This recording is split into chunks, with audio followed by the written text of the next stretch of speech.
Hello viewers, আসসালামু আলাইকুম। আশা করি সবাই ভালো আছেন।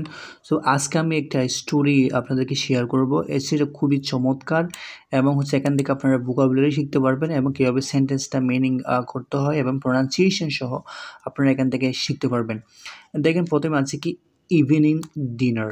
Evening dinner with a father. With a father. Evening dinner বলতে এখানে বোঝানো হচ্ছে সন্ধ্যাকালীন খাবার বা রাতের খাবারকে বোঝানো হচ্ছে। এরপর হচ্ছে ফাদার মানে হচ্ছে একজন বাবা, উইথ মানে সাথে, একজন বাবার সাথে একটা হচ্ছে রাতের খাবার। চলুন আমরা এখানে কি হয়েছিল এবং সেখানে আমরা দেখতে পারবো। দেখেন অ্যাসান একজন সন্তান, টুক নিয়েছিল হিজ ওল্ড ফাদার তার বৃদ্ধ বাবাকে টু আ রেস্টুরেন্ট কি মানে একজন ছেলে একজন বৃদ্ধ বাবাকে টুক মানে নিয়ে গিয়েছিল আর একটা রেস্টুরেন্টে কী করেছিল নিয়ে গিয়েছিল। কেন নিয়ে গেছিলো? ফর এখানে দেখেন কী হচ্ছে ফর অ্যান ইভিনিং ডিনার। মানে রাতের খাওয়ানোর জন্য তাকে নিয়ে যাওয়া হয়েছিল, বাবাকে নিয়ে গেছিল।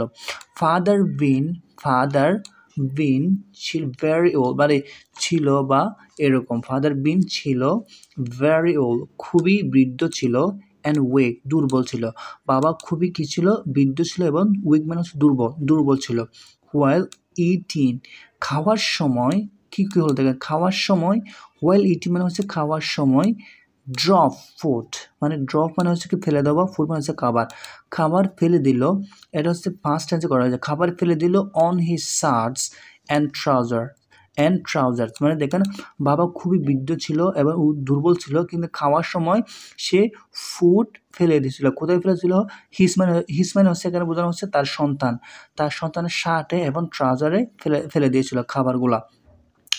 আদার ডিনার্স, আদার ডিনার্স বলছে অন্য আর যারা রেস্টুরেন্টে খেতে গিয়েছিল তাদেরকে বলা হচ্ছে ডিনার্স। আদার ডিনার্স ওয়াস্ট, তারা দেখেছিল তাকে দেখেছিল, ঠিক আছে, তাকে দেখেছিল ইন ডিসগাস্ট, একজন ডিসগাস্ট হিসাবে তাকে কী হয়েছিল?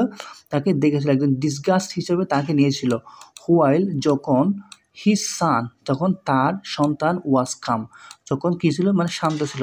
এই যে তার বাবা যে তাকে এখানে খাবার ফেলেছিল তার ট্রাউজারে বা শার্টে, সেটা দেখে সে কোনো মানে উত্তেজিত হয় নাই। ওই জন্য অন্যান্য যে ডিনাররা ছিল তারা তাকে ডিসগাস্ট হিসাবে নিয়েছিল। তারা তাকে কী হিসেবে নিয়েছিল? তারা তাকে ডিসগাস্ট হিসাবে নিয়েছিল। এবং কেন সে এত শান্ত, মানে এরকম, মানে এটা তো মানে ভাবা যায় না, মানে এটা মানে এদের খাবার পড়লো কিছুই বলো না, এটা তারা ডিসগাস্ট হিসাবে নিয়েছে। কারা? অন্য যারা যে ডিনার করতেছে তারা। এরপর দেখেন কী বলা হচ্ছে, আফটার হি ফিনিশড ইটিং, খাবার শেষ করার পর, আফটার মানে ফর, হি ফিনিশড শেষ করেছিল, খাবার শেষ করার পর, হিজ সান তার সন্তান, who was not at all embrace, মানে who was not at all embrace, মানে খাবার পরার পর মানে কোনো মানে উত্তেজিত হয়নি, এমব্রেসড হয়নি, ঠিক আছে। সেই ছেলেটা কি মানে খাবার শেষ করার পর কুইকলি দ্রুত টুক হিম টু দ্য ওয়াশরুম, ওয়াশরুমে নিয়ে গিয়েছিল। সে ওয়াশরুমে নিয়ে ওয়াশরুমে নিয়ে গিয়েছিল। অ্যান্ড পরিষ্কার করেছিল দ্য ফুড পার্টিকলস, যে ফুড পার্টিকেল বোঝানো হচ্ছে যে খাবারগুলো তার শার্ট এবং যে ট্রাউজারে পড়েছিল সেগুলো সে কী করলো? মানে মুছে ফেললো। মানে এগুলো কী করলো? মুছে ফেললো এবং কী করলো? রিমুভ এবং বাতিল করলো দ্য স্টেন্স, এবং যে স্টেন মানে হচ্ছে দাগ, ঠিক আছে, যে দাগগুলো ছিল সেগুলো সে রিমুভ করলো, ঠিক আছে, সরিয়ে ফেললো। এরপর দেখেন খম করলো, মানে খম বলতে বোঝানো হচ্ছে মানে হচ্ছে কী করলো দেখেন, চুল আশ্রয় দিল হিজ হেয়ার, মানে বাবার চুলগুলো কী করলো? আশ্রয় দিল। অ্যান্ড ফিটেড হিজ স্পেকটেকল বলে বোঝানো হচ্ছে এখানে হচ্ছে কি মানে গ্লাস ফার্মলি খুব শক্তভাবে তার যে সানগ্লাসটা ছিল বা আই গ্লাসটা ছিল সেটা সে ফিট করলো, মানে সংযুক্ত করে দিল বা ভালোভাবে পড়িয়ে দিল। দেখেন এখানে বলা হচ্ছে যখন তার যে টি-শার্ট এবং ট্রাউজার একটা পড়েছিল, যে খাবার পড়েছিল সেটাতে দাগ হয়ে গেছিলো। ওই জন্য তার বাবাকে নিয়ে মানে তিনি ওয়াশরুমে গিয়েছিলেন, সেখানে সেটা পরিষ্কার করেছিলেন। পরিষ্কার করার পর এবং তার বাবার যে চুল আঁচড়ে দিল এবং হচ্ছে তাকে করলো, তার যে সানগ্লাসটা আছে সেটা তাকে ফুরিয়ে দিল।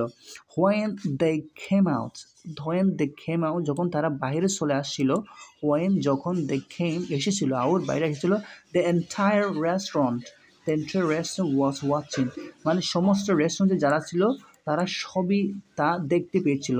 মানে তাদেরকে ইন ডেড সাইলেন্স মানে হচ্ছে খুবই মানে শব্দহীন অবস্থায় বা মৃতর মতো অবস্থা হয়ে গেছিলো তারা এই দৃশ্যটা দেখে। মানে কোনো কিছু বলে নাই, একদম বৃদ্ধ বাবাকে নিয়ে এসেছিলো এবং যে খাবার পড়ছিল কোনো কিছু বলে নাই। ইভেন তাকে ওয়াশরুমে নিয়ে গিয়ে তাকে মাথা আশ্রয় দিল এবং তাকে এবং গ্লাস পরিয়ে দিল, সেটা কিছু বলে নাই। নট এবল টু গ্রাস মানে উপলব্ধি, মানে একটা গ্রাস মানে হচ্ছে উপলব্ধি করা। How someone could embrace themself quickly like that, এবং কীভাবে মানে একজন মানুষ এত এমব্রেস না হয়ে পারে, মানে এটা উপলব্ধি হয়েছিল মানে সবার মধ্যে পাবলিক লাইক দ্যাট। এরপর দেখেন the sun, the sun settle মানে শুরু করলো, দ্য বিল বা দিল বা সেলবার দিল শুরু করলো বা দিল, দ্য বিলটা দিল, অ্যান্ড স্টার্টেড ওয়াকিং এবং হাঁটা শুরু করলো, আউট উইথ হিজ ফাদার এবং বাইরে হাঁটা শুরু করলো তার বাবার সাথে। এরপর দেখেন কী হয়েছিল, অ্যাট দ্যাট টাইম ওই সময় an old man amongst the diners, একজন বৃদ্ধ মানুষ, এবং মানে হচ্ছে দ্য ডিনার্স, যারা মানে ডিনারে যে অনেকগুলো ছিল তাদের মধ্যে একজন ওল্ড ম্যান তিনি কলড আউট, ডাকলো, টু দ্য সান, তার সন্তানকে ডাকলো, অ্যান্ড এবং তাকে জিজ্ঞেস করলো, ডোন্ট ইউ থিঙ্ক, তুমি কি মনে করো না, ইউ হ্যাভ লেফট, তুমি রেখে গেছো সামথিং বিহাইন্ড, তুমি কি মনে করো মানে কিছু পিছনে, তুমি কি মনে করো না কিছু তোমার পিছনে তুমি কিছু রেখে গেছো? The son reply, no sir, I haven't, না স্যার আমি কিছু রেখে যাইনি। মানে এটা প্রশ্ন করছে যে এই ওল্ড ম্যান প্রশ্ন করতেছে তুমি কি মনে করছো তুমি পিছনে কিছু রেখে গেছো? তো সান বললো, না আমি কোনো কিছু রেখে যাইনি।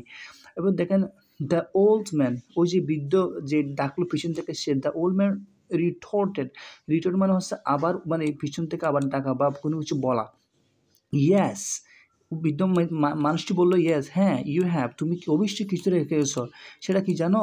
ইউ লেফট এ লেসন, তুমি একটা অধ্যায় বা একটা লেসন রেখে গেছো, ফর এভরি সান, সব মানে লেসন মানে হচ্ছে উপদেশ। হ্যাঁ, তুমি এমন একটা উপদেশ রেখে গেছো, ফর এভরি সান, সমস্ত সন্তানদের জন্য তুমি একটা উপদেশ রেখে গেছো, and who for every father, এবং সমস্ত বাবার জন্য তুমি একটা কী রেখে গেছো, একটা উপদেশ মানে আশা রেখে গেছো, তুমি এটাই তোমার পিছনে রেখে গেছো। কে বললো? এই বৃদ্ধ লোকটি বলছো। দেখেন, you left a lesson for every son and hope for every father. খুব সুন্দর একটা লিখছে। দ্য রেস্টুরেন্ট ওয়েন্ট সাইলেন্ট, রেস্টুরেন্টটা খুবই মানে সাইলেন্ট হয়ে গেছিলো এই কথাগুলো শুনে। এরপর দেখেন একটা মোরাল দেখেন,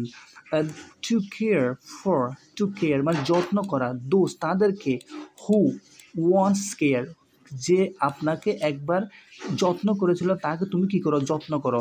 ফর আস, এখানে দেখেন কেয়ার ফর দোজ, যত্ন করো তাদেরকে, who wants cares for us, যারা আমাদেরকে একবার হলো কী করেছে? যত্ন করেছে।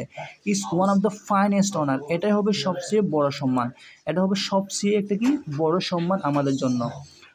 যারা আমাদের কেয়ার করেছে, যারা আমাদের একবার হলো কেয়ার করেছে তাদেরকে কী করো? কেয়ার করো, যত্ন করো। এটা হবে অনেকগুলো সম্মানের মধ্যে একটা সম্মান, মানে সবচেয়ে সেরা সম্মানের মধ্যে একটা সম্মান। উই অল নো, আমরা সবাই জানি, হাউ আওয়ার প্যারেন্টস, কীভাবে আমাদের পিতামাতারা কেয়ার ফর, যত্ন করেছিল, আমাদেরকে, ফর এভরি লিটল থিংস, যে ছোটো ছোটো জিনিসগুলো আমাদের মা বাবারা কীভাবে যত্ন করেছিল সেটা আমরা কী করেছি? সেটা আমরা উপলব্ধি করেছি, আমরা দেখেছি। লভ, তাই বলতে থাকি, লভ দেম, তাদেরকে ভালোবাসো, রেসপেক্ট দেম, তাদেরকে সম্মান করো, অ্যান্ড কেয়ার দেম, এবং তাদেরকে যত্ন করো। তাহলে ভিউয়ার্স, ভিডিও যদি ভালো লাগে, please do subscribe my channel, and thank you very much.